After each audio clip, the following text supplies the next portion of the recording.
어느덧 여름 휴가철도 모두 끝이 나고 결실의 계절인 가을을 맞이합니다. 세월이 흐름과 함께 우리는 노쇠해지고 인생을 결산할 날이 가까워지고 있습니다.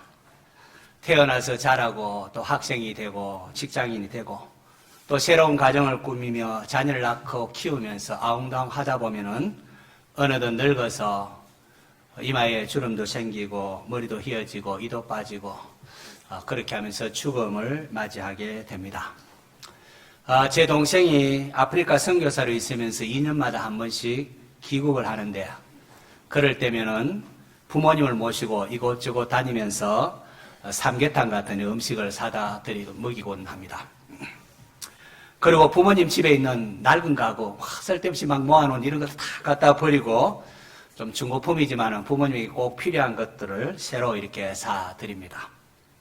지난번에 왔을 때는 시골집에 욕실을 좀 확장해서 몸이 불편한 어머니에게 실내에서 목욕도 하고 화장실을 사용할 수 있도록 그렇게 했고, 이번에 왔을 때는 거실을 확장하고 방도 새로 도배를 하고 문과 창문 틀을 모두 바꾸는 꽤 큰 리모델링 공사를 했습니다.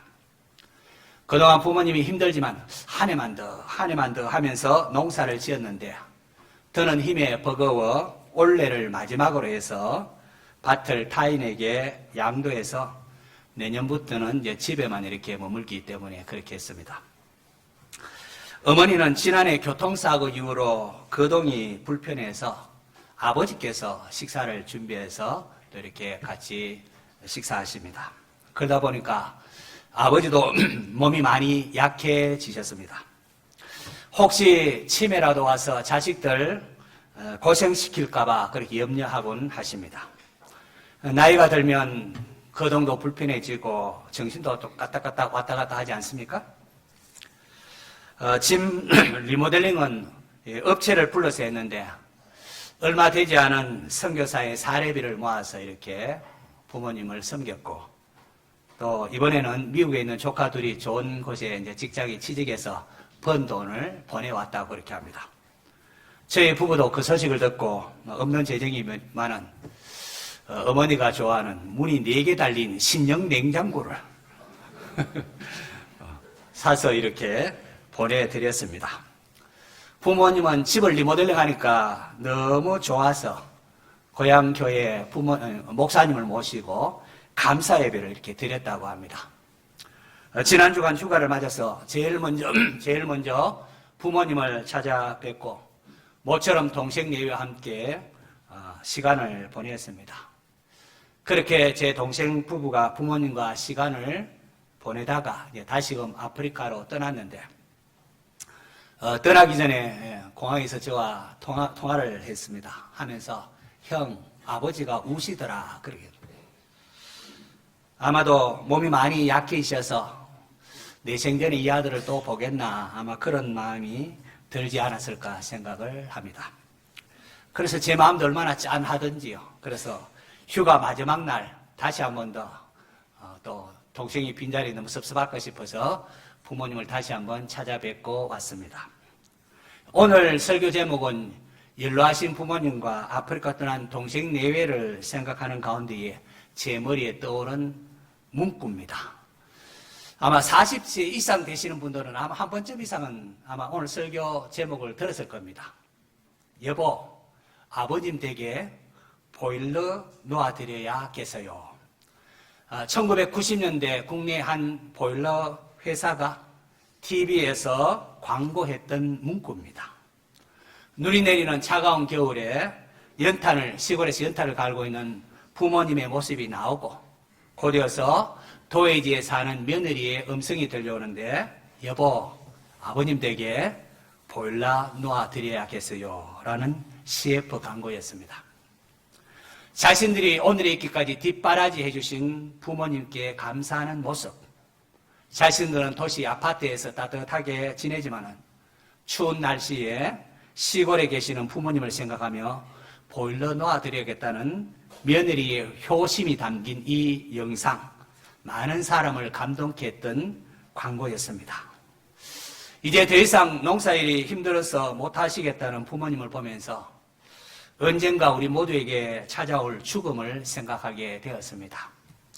부모님의 남은 생애를 어떻게 보낼 것인가? 나도 어느덧 이제 환갑을 지나는데 죽음이 찾아오기 전에 무엇을 해야 할까? 이런 생각을 했습니다. 성도 여러분, 우리가 나이가 많고 적든 얼마를 살아왔든 앞으로 남은 생애를 어떻게 살아야 할까요? 오늘 본문은 사도 바울이 예루살렘으로 올라가면서 자신이 예전에 사역했던 에베소 장로들을 밀레도에 청해서 이별을 하면서 당부하면서 한 말씀 가운데 한 구절입니다.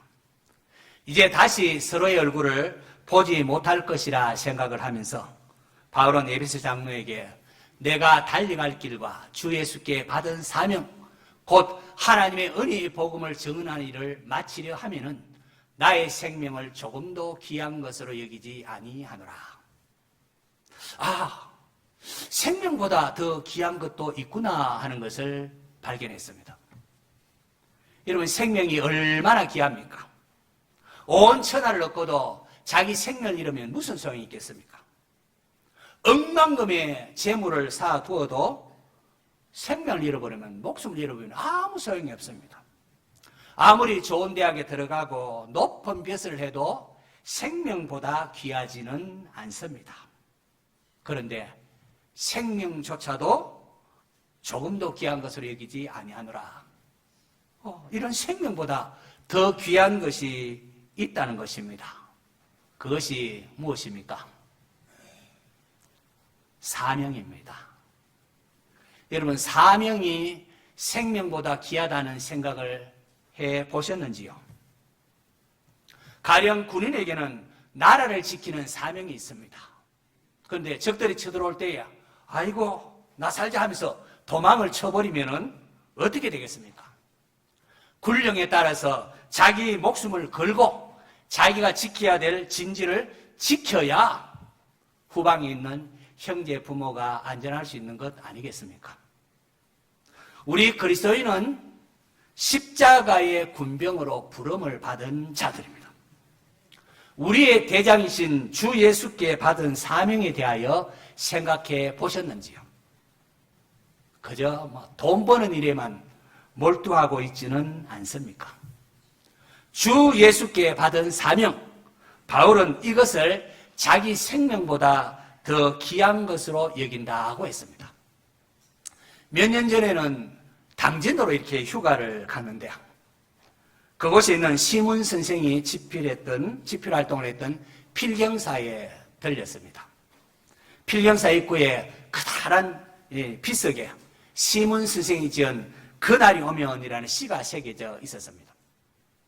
그날이 오면은 삼각산이 일어나 드등실 춤이라도 추고 한강물이 뒤집혀 용솟음을 칠 그날이 이 목숨이 끊기 전에 와주기만 할 약이면은 나는 밤하늘에 날아는 까마귀와 같이 종로의 인경에 머리로 들여받아 울리오리다. 두개골이 깨어져 산산조각이 나도 기뻐서 죽사오니 오히려 무슨 한이 남으오리까. 그날이 와서 그날이 와서 육조합 넓은 길을 울며 뛰며 뒹굴어도 그래도 넘치는 기쁨에 가슴이 미어질 듯 하거든. 드는 칼로 이 몸의 가죽이라도 벗겨서 커다란 북을 만들어 덜쳐매고는 여러분의 행렬에 앞장을 서오리다. 우렁찬 그 소리를 한 번이라도 듣기만 하면 그 자리에 거꾸러져도 눈을 감겠소이다.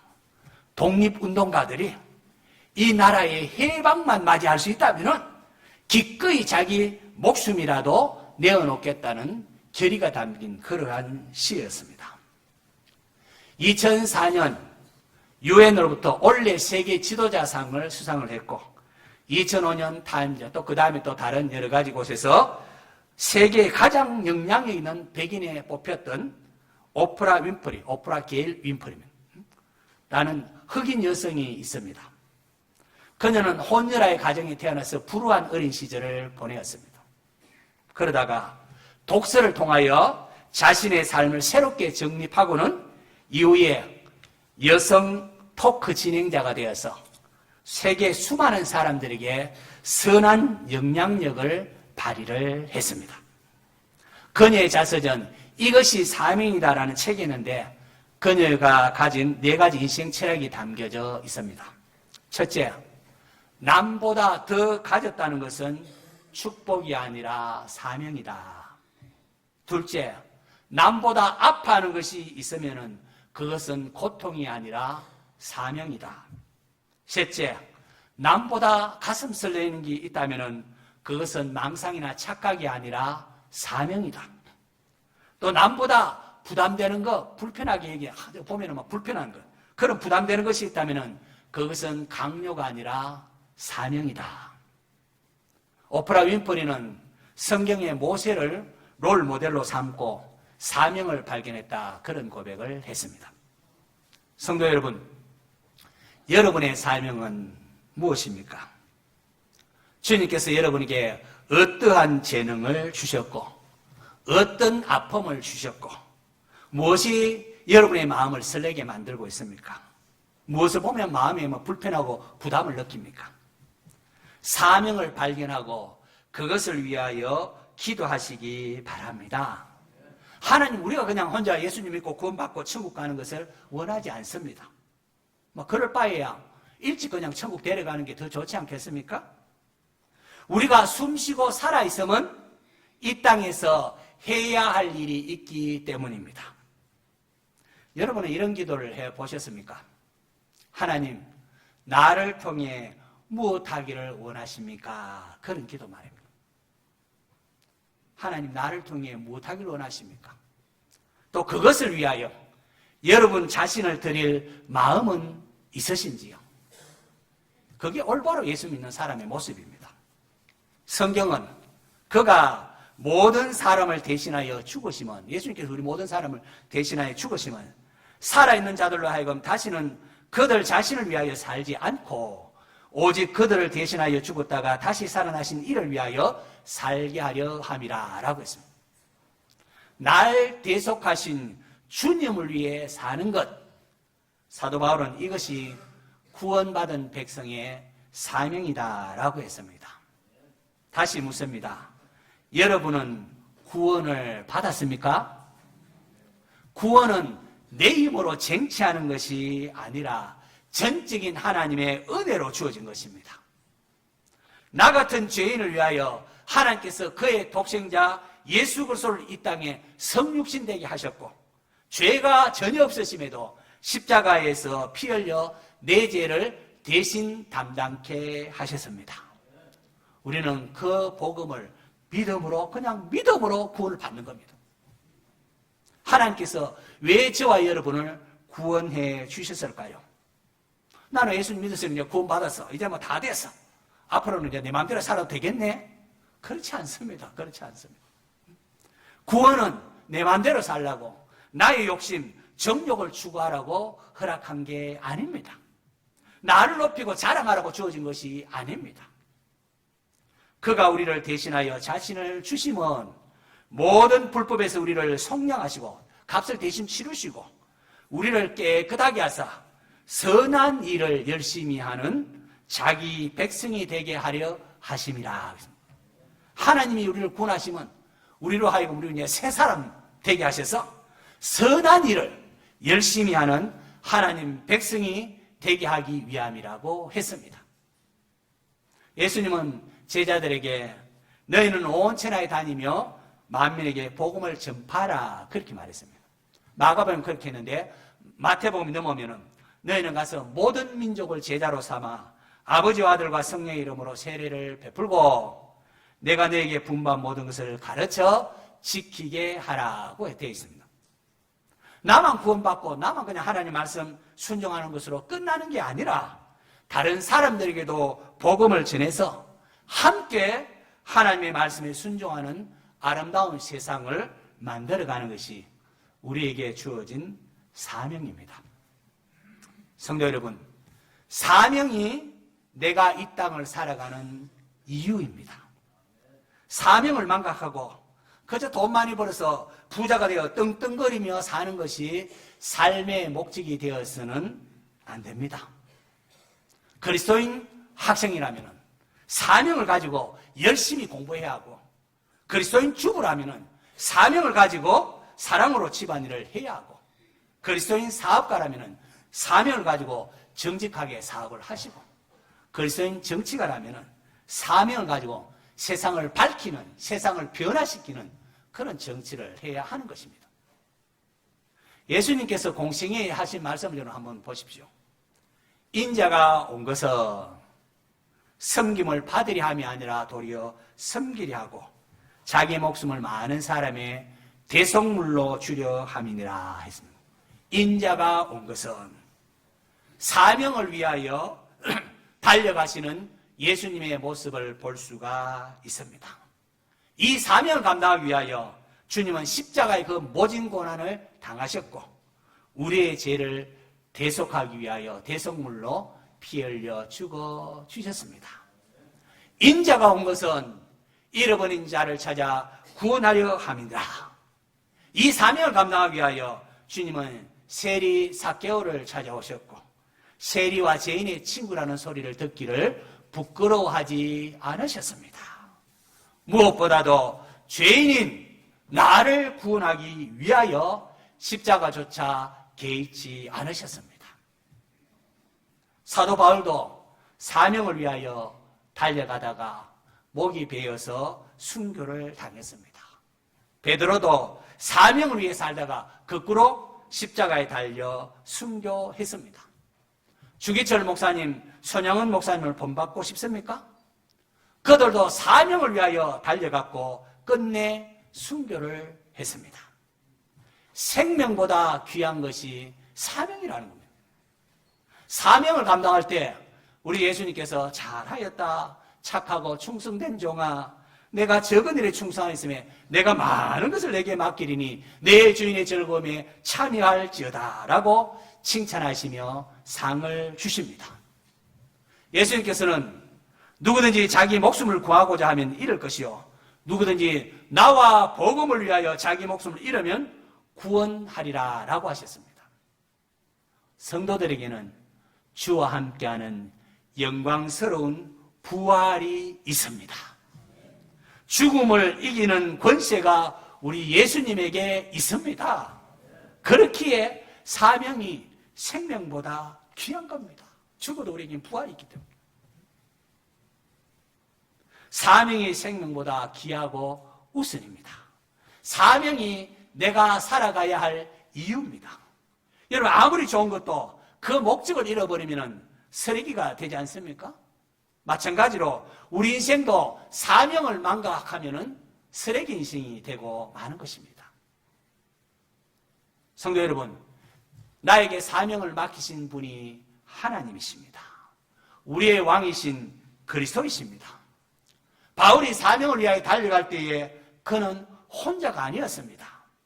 주께서 내 곁에 서서 나에게 힘을 주심은 나로 말미암아 선포된 말씀이 온전히 전파되어 모든 이방인이 듣게 하려 하심이니 내가 사자의 입에서 건짐을 받았느니라. 주께서 내 곁에 서서 나에게 힘을 주신다고. 주께서 나를 모든 악한 일에서 건져내시고 또 천국에 들어가도록 구원하시리니 그에게 영광이 세세무토록 있을지어다. 그렇습니다. 사명을 위해 달려갈 때 바울은 혼자가 아니라 주님께서 바울과 함께 하셨습니다. 바울뿐이겠습니까? 오늘 저와 여러분에게도 마찬가지로 임마누엘로 함께 하십니다.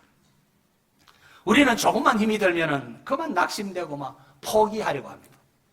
좌절해버립니다. 지치고 자주 넘어집니다. 그러나 나의 등 뒤에서 나를 도우시는 분이 계십니다. 목회를 하다 보면은 인간의 죄성 앞에 탁탁 부딪히고, 인간 죄성 앞에 부딪히고, 그럴 때 좌절하고 막 목회하기가 싫을 때가 있습니다. 그러나 그럴 때마다 하나님께 나를 도와주셨기 때문에 제가 지금 이 자리에 있는 것 아니겠습니까?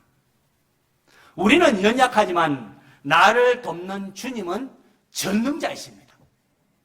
그렇기 때문에 전능하신 분이 우리와 함께 하시기 때문에 아무것도 염려하지 말고 다만 모든 일에 기도와 간구로 너희 구할 것을 감사함으로 하나님께 아뢰라. 쉬지 말고 기도하라. 찾고 두드리고 구하라.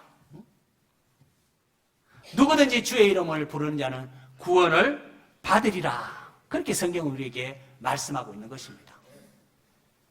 여러분은 무엇을 구하고 있습니까? 여러분 무슨 기도하고 있습니까? 돈 많이 벌고 부자가 되고 안락하고 건강하고 우리 자식 좋은 대학에 진학하고 출시하고, 물론 이 땅을 살아갈 때에 우리에게는 이런 기도들도 중요하고 필요합니다. 하지만 우리의 기도가 여기에만 사로잡혀 있다면 뭐 세상 사는 거 다를 게 뭐가 있겠습니까? 자신을 높이고 큰 소리 떵떵 치려고 하는 것이 죄된 우리의 본성입니다. 그리고 이것을 위하여 달려가는 것이 세상 사람들입니다. 하지만 그리스도인들은 다릅니다. 달라야 합니다. 이런 우리로 하여금 새로운 심령 주고 새로운 마음 가지게 새롭게 하려고 주님께서 십자가에 피 흘려 죽으신 것입니다. 그리스도인은 먼저 하나님의 나라와 하나님의 의를 구할 줄 알아야 합니다. 하나님의 온 세상의 주인임을 선포하고 그 주님은 하나님 앞에 무릎 꿇게 해야 합니다. 하나님의 이름이 거룩히 여김을 받으시기를, 그리고 하나님의 뜻이 이 땅에 이루어지기를 먼저 구하시기를 바랍니다. 그리고 이러한 사명을 감당하기 위하여 필요한 일용할 양식을 구하시고, 탐욕에 사로잡히지 마시고 일용할 양식을 구하시고 시험에 들지 않기를 기도하는 것입니다. 사실 또 사명이라는 게 또 멀리 대단한 멀리 있는 그런 것만을 뜻하는 것이 아닙니다. 무엇보다도 기록된 하나님의 말씀에 순종하는 것입니다. 솔로몬이 노후에 마지막으로 쓴 지혜서가 전도서입니다. 전도서 마지막 부분 보면은 일의 결국을 다 들었으니 하나님을 경외하고 그의 명령들을 지킬지어다. 이것이 모든 사람의 본분이니라 라고 했습니다. 하나님의 명령이 기록된 것이 성경입니다. 그 하나님의 말씀에 따라 하나님을 사랑하고 이웃을 사랑하는 것 자체가 사명을 감당하는 것입니다. 우리의 말과 행동에 있어서 그리스도인다움을 모습을 보임을 통하여 하나님께 영광을 돌리는 것입니다. 여러분, 성령 충만한 것은 등짝이 뜨끔한 어떤 체험하는 것이 아니라 기록된 하나님의 말씀에 순종하는 것입니다. 성경에 보면은 가정에서는 자녀로서의 사명이 있고 부모로서의 사명이 있고 남편과 아내로서의 사명이 있습니다. 누구든지 자기 친족, 특히 자기 가족을 돌보지 아니하면 믿음을 배반한 자요 불신자보다 더 악한 자니라라고 했습니다. 가족도 돌보지 않는 자가 무슨 성령 충만을 논할 수 있겠습니까? 왜 술 먹고 취해서 세월을 허송 낭비합니까? 그리스도인이라면 사명을 위해 달려가야 합니다. 자다가 깰 때가 벌써 되었다고 했습니다. 이제는 우리가 어둠의 일을 벗고 빛의 갑옷을 입어야 할 때입니다. 낮에와 같이 단정해가고 방탕하거나 술 취하지 말며 음란하거나 호식하지 말며 다투거나 시기하지 말고 오직 주 예수 그리스도로 옷 입고 정욕을 위하여 육체의 일을 도모하지 말라라고 성경은 우리에게 요구합니다. 사랑하는 성도 여러분, 세월이 정말로 물같이 빠르게 흐르고 있지 않습니까? 우리 앞에 남은 생애를 어떻게 살아야 할까요? 내가 달려갈 길과 주 예수께 받은 사명, 곧 하나님의 은혜의 복음을 증언하는 일을 마치려 하면 나의 생명을 조금도 귀한 것으로 여기지 아니하노라는 이 사도 바울의 외침을 기억하시기를 바랍니다. 생명보다 귀한 것이 사명입니다. 하나님께서 나에게 원하시는 것이 무엇인지 물으십시오. 그리고 사명을 위하여 달려가는 성도가 되시기를 바랍니다. 무엇보다도 말씀에 순종하는 성도가 되십시오. 오늘 설교 제목은 좀 여러분이 이해하기 쉽도록 아버님 댁에 보일러 놓아드려야겠어요 라고 정했지만은 그리스도인으로서 우리는 아버님 댁에 복음을 전해야겠어요, 형님 집에 복음 전해야겠어요, 이렇게 응용할 수가 있습니다. 말로만 예수 믿으세요 하고 자신은 전혀 희생도 하지 않는 그런 새침대기가 되지 마시고 정말로 보일러를 놓아드리고 그러한 마음으로 복음을 전하시기를 바랍니다. 말과 행동에 있어서 그리스도인 다움을 나타내셔서 하나님께 영광을 돌리십시오. 전능하신 하나님께서 여러분과 함께 하십니다. 우리는 연약할 때 기도하면 하나님께서 사명 감당할 힘을 주십니다. 의로우신 재판장이신 주님이 마지막 날 우리에게 주실 그 의의 면류관을 바라보면서 남은 생에 사명을 위해 달려가는 복된 성도 되시기를 축원합니다.